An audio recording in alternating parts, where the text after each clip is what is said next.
Salut les louveteaux, alors en cuisine, aujourd'hui on va s'attaquer à une petite entrée pour les fêtes justement, ça peut être une belle idée, on va essayer de faire quelque chose de très joli et aussi également de délicieux forcément.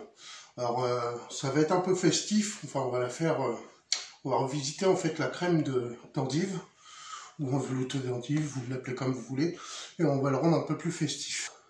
Bon, on va commencer la recette, allez c'est parti. Allez c'est parti pour la cuisson. Donc, dans une casserole, un faitout ou une casserole, vous mettez du beurre et de l'huile d'olive à fondre. Voilà. Donc on y va, plein gaz.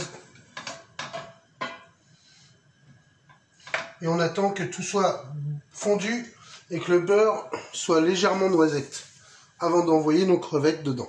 Alors je vous rappelle que le beurre noisette arrive en fait quand le beurre cesse de chanter. D'abord il mousse un peu, ensuite il chante, et à un moment donné on ne l'entend plus chanter, c'est comme ça qu'on dit, hein. C'est il mousse moins, et donc c'est comme ça qu'on sait qu'il est noisette. Et il prend une couleur aussi légèrement noisette, vous entendez? Ça y est, c'est bon. Donc je peux envoyer mes crevettes se faire dorer la pilule.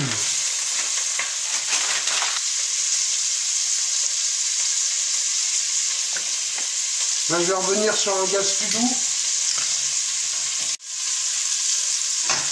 Voilà, donc on les retourne bien.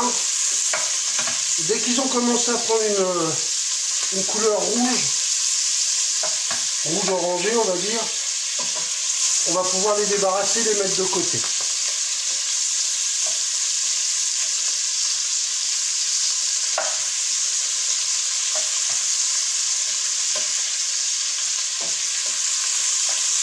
Ça va très vite.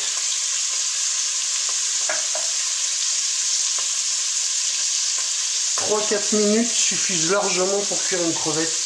3-4 minutes sur chaque face. Sinon après on est sur une surcuisson. Et c'est pour ça que alors sur une surcuisson on va avoir du mal à les éplucher déjà.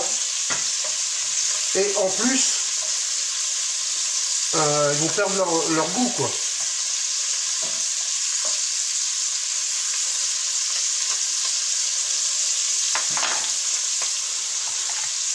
Voilà, certaines sont prêtes, je vais vous faire voir, il faut tenir, voilà, c'est à peu près ça. Là elles sont cuites, et comme elles sont fraîches en plus, on va pas les pousser en cuisson, pour garder justement un moelleux.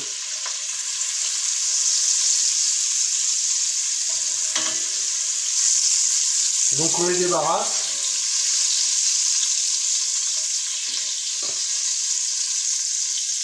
Voilà, celle-là, elle aurait peut-être mérité un peu plus. Allez, hop, retourne-y.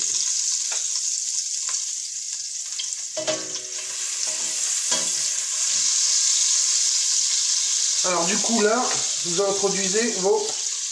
Surtout on ne débarrasse pas, on garde le même jus. Hein. On va profiter du jus des crevettes, parce qu'ils ont donné du goût là. Et là on met nos oignons.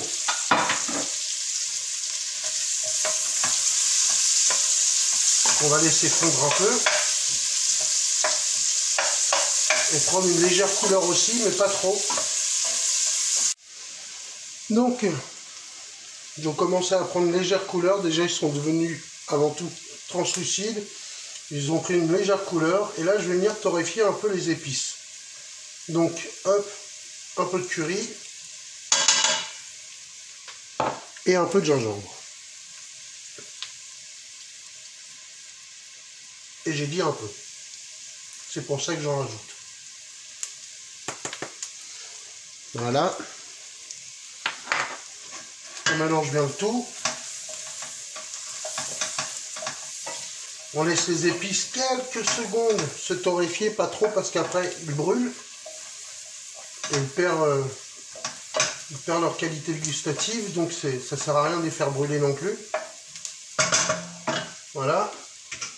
Et là, on vient y déposer nos endives.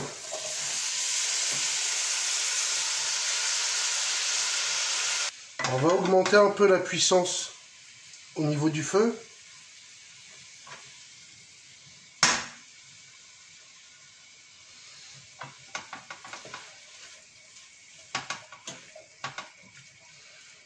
Et on va saler de suite.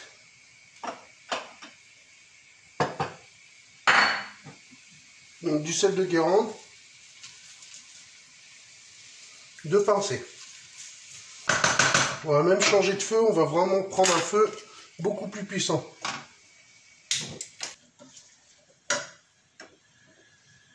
Allez, c'est parti mon kiki.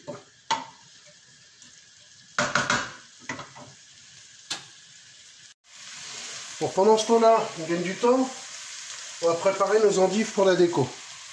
Donc, en fait, tout simplement, vous venez couper en biseau le pied de l'endive, le pied de la feuille d'endive. D'accord? Ça, forcément, on jette pas. Boum! Tout de suite, on met dans la poêle. Enfin, dans la casserole. Donc, voilà ce que vous devez obtenir. D'accord? Donc, on va faire ça pour toutes les endives. Pour toutes les feuilles qu'on avait réservées.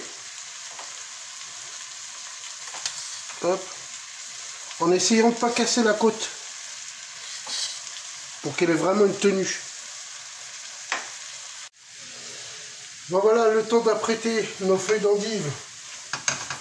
C'est-à-dire de couper les pieds en biseau. Vous avez vu, ça a pris une jolie couleur du côté de la cuisson. C'est à peu près ce qu'on attendait. Et là, on va venir mettre à peu près 3 cuillères de farine. 3 cuillères à soupe.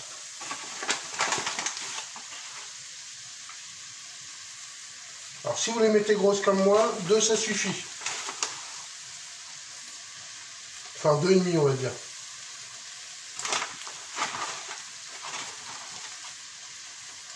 Alors pour remplacer la farine, on aurait pu mettre du fécule de pomme de terre, de la fécule de pomme de terre ou de la maïzena.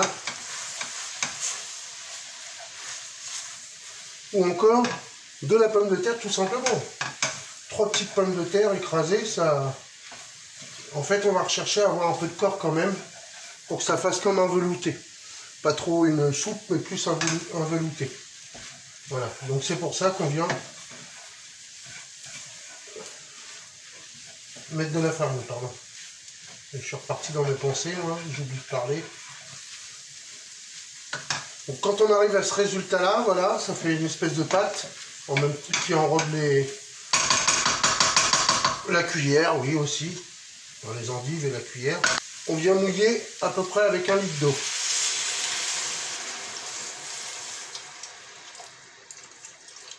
Prévoyons plutôt, allez, on va dire 700 ml. Et là, on remélange un peu.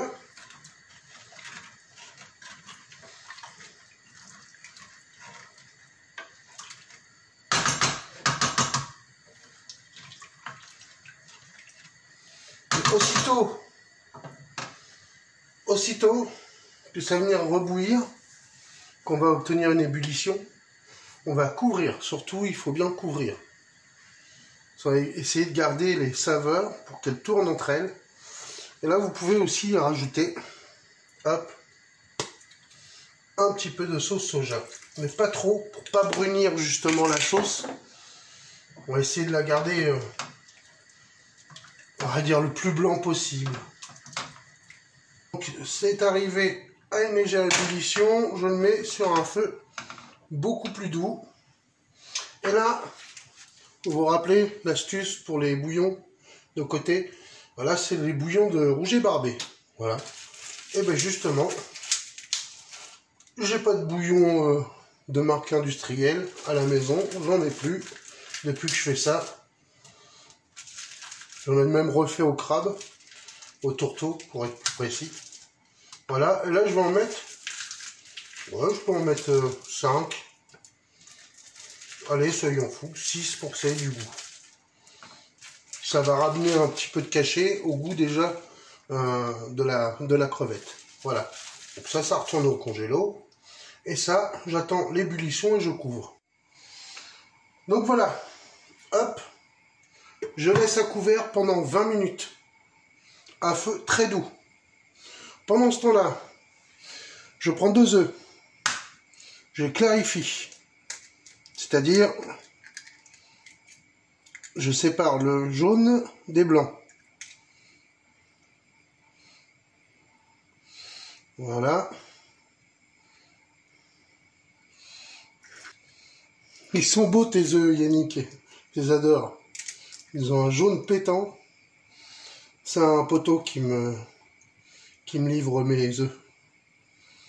Super œufs. Franchement, rien à dire. Qualité.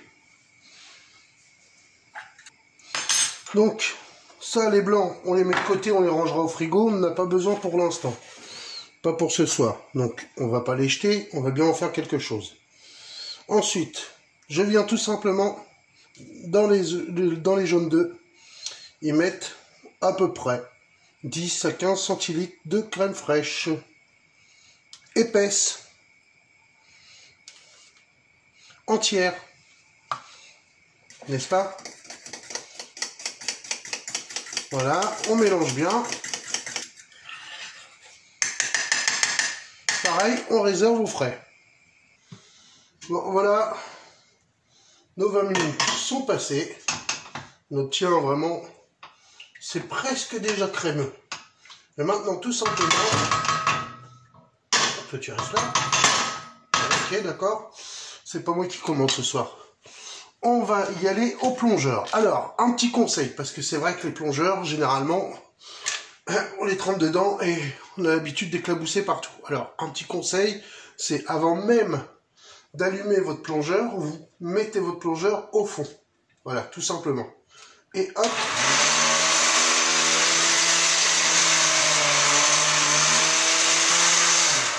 J'éteins un peu juste pour vous dire. Alors de temps en temps, vous venez soulever légèrement votre plongeur, mais surtout vous ne faites jamais ça, parce que c'est là que vous éclaboussez.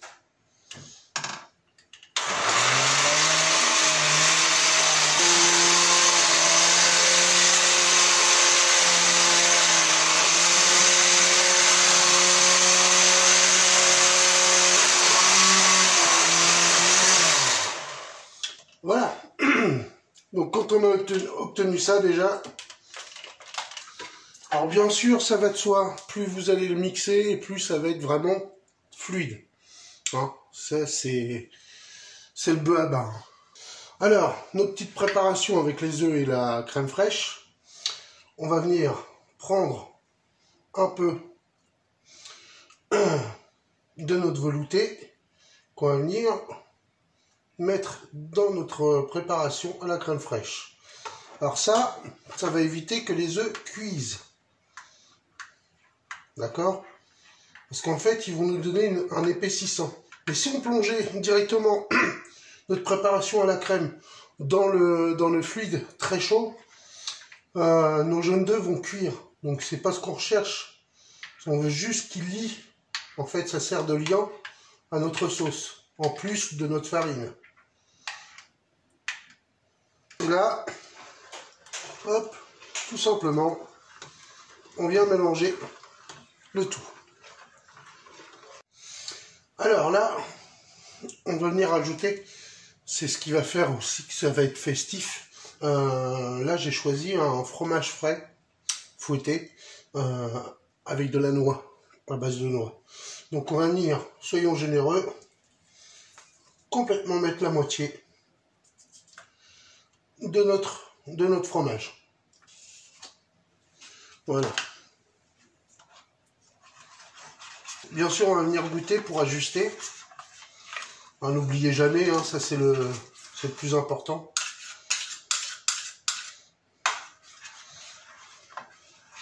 Alors vous mélangez jusqu'à temps que vous avez quelque chose de bien lisse. Et plus du tout de petits grumeaux dedans. Et on va goûter pour ajuster. vient le moment du dressage. Donc moi j'ai la chance d'avoir ce genre de petite coupelle qui justement va bien se marier avec notre histoire, tant mieux. Cela dit, vous pouvez prendre un bol, hein, ou un petit ramequin, ça matchera aussi. Hein. Donc voilà. Alors, là, on va débarrasser notre assiette pour pas la salir, justement, n'est-ce pas? Donc, nous allons prendre, pour que ce soit justement encore plus festif, ce genre de petits biscuits apéritifs salés avec divers goûts que vous connaissez tous. Il est célèbre, je ne donnerai pas la marque, certainement pas, ou alors il va falloir qu'il me subventionne, pardon. Alors tout simplement, on va venir le déposer et le craquer.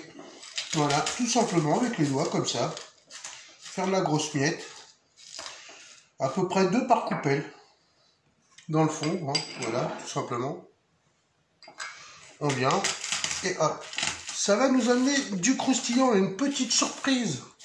Quand on va soulever la cuillère, on va pas s'attendre, justement, à ce qu'il y ait ça en dessous.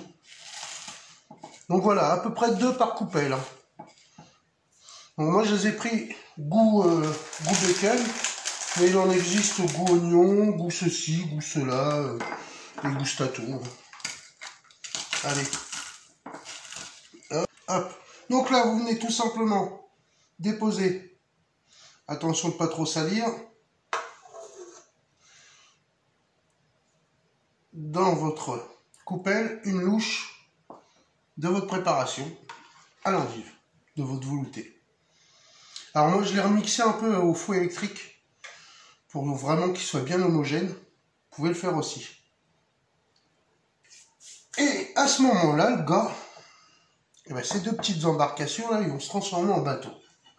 Hop, on dépose notre assiette, on dispose nos petites coupelles, et là, vous vous rappelez nos feuilles. Alors, une petite devant et une plus grande derrière.